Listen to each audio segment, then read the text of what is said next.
ভুয়া প্রধানমন্ত্রীকে ভুয়া স্লোগান দেওয়া যাবে, যাইতে পারতে হবে। হুমকি দিবেন, আওয়ামী লীগের মতো আপনার পতন হবে। একদম সিম্পল জিনিস। কারণ আমাকে গালি দেওয়া তার গণতান্ত্রিক অধিকার। আপনার যদি ভালো না লাগে, রাজনীতি করা বাদ দিয়ে ওকালতি করতে হবে। আপনি লন্ডনে ফিরে যান, যে শিলং থেকে আসছেন উনি শিলংয়ে ফিরে যাবেন।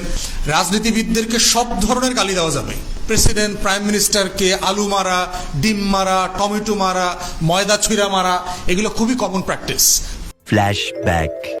আক্তারের গায়ে ডিম পড়ছে, তাসনিম জারাকে ন্যাকেডলি বিভিন্ন অশ্রাব্য ভাষায় গালাগালি করা হয়েছে, ডাক্তার তাহেরকে গালাগালি করা হয়েছে, মির্জা ফখরুলকে গালাগালি করা হয়েছে।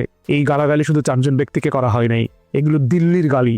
এগুলো জাতীয় নিরাপত্তা হুমকির চোখ থেকে আমাকে দেখতে হবে যে আওয়ামী লীগ জাতীয় পার্টি কি করতে পারে, তারা আগে কি করেছে।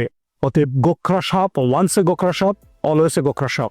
কুমিরকে কোনো অমাবস্যা পূর্ণিমা নাই, জোয়ার ভাটা নাই, কুমির ইজ কুমির। ওকে কুমিরের মতো করে পিটাইনোর রাখতে হবে, ওরে গোখরা সাপের মতো কন্টিনিউয়াসলি তাকে প্রতিহত করতে হবে।